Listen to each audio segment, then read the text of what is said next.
Bienvenue dans ce 3 minutes pour comprendre le zen et nous continuons à regarder le Sandokai.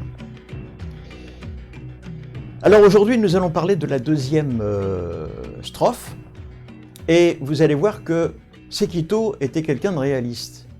En fait il nous explique que la voix, la réalisation de la voix, je vous en ai parlé la dernière fois, n'a pas besoin de patriarche en fait. Mais bien évidemment on a tout de même besoin d'un guide. Le paragraphe d'aujourd'hui nous dit ceci: les facultés de l'homme sont plus ou moins aiguisées, mais la voix n'a ni patriarche du Nord ni patriarche du Sud. Alors ça vient un petit peu en contradiction avec ce que nous avons vu la dernière fois. Tout homme, pour Sekito, a des facultés et des qualités. Tout homme a des besoins, tout homme a des envies. En fait, nous sommes le résultat et le résumé de toutes nos expériences, de toutes nos peurs, de nos angoisses, de nos souffrances. Et tout cela s'équilibre afin de rendre notre vie plus ou moins acceptable. Certains parmi nous ont des facultés de bonheur, d'autres, hélas, des facultés de malheur. D'ailleurs, ces personnes-là, souvent, on les fuit.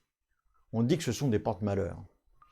Alors, chacun cherche une solution afin de rendre sa vie plus simple, sa vie plus facile, plus pérenne.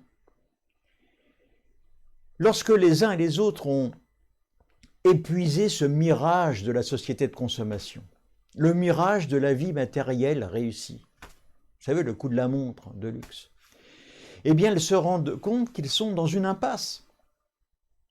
Et cela les rend très très malheureux. Les gens riches sont souvent extrêmement malheureux. Et d'ailleurs, souvent, beaucoup se suicident. Alors, lorsque l'on réalise cela, il faut à tout prix trouver une école de sagesse. Il faut qu'une école de sagesse se présente. Par exemple, allez, on ne va pas être sectaire, mais on va dire que la merveilleuse école du Chan, du Zen, serait une bonne école. Mais au final, cela ne suffit pas encore. Pourquoi ? Eh bien parce que cette voie est pavée d'embûches, elle est pavée de souffrances, de compréhension de nos souffrances. Elle est pavée de découvertes dérangeantes. La face cachée de la lune. Alors, vers quoi peut-on se tourner ? Peut-être peut-on se tourner vers les patriarches du Nord, qui semblent effectivement, grâce à l'ésotérisme dont ils font preuve, posséder des graines de sagesse, avec un joli décorum, et qui vont permettre une avancée fulgurante vers la réalisation de la voie. Mais cette voie est lente, très lente, tellement lente qu'on finit par s'enlacer et on finit par abandonner. Maître Dogen, qui est le créateur de notre école Soto, en a fait lui-même l'expérience. Il a fait plein d'écoles. Puis, au fil de ses pérégrinations, il découvre l'école du Sud, qui est une école directe. On s'assoit, on réalise l'expérience du Bouddha, point barre. C'est sans concession. C'est une école qui est attrayante pour quelqu'un en recherche de l'absolu. Et Dogen va passer de la pratique ésotérique à la pratique directe et finalement va fonder notre école Soto après avoir reçu la transmission de son maître.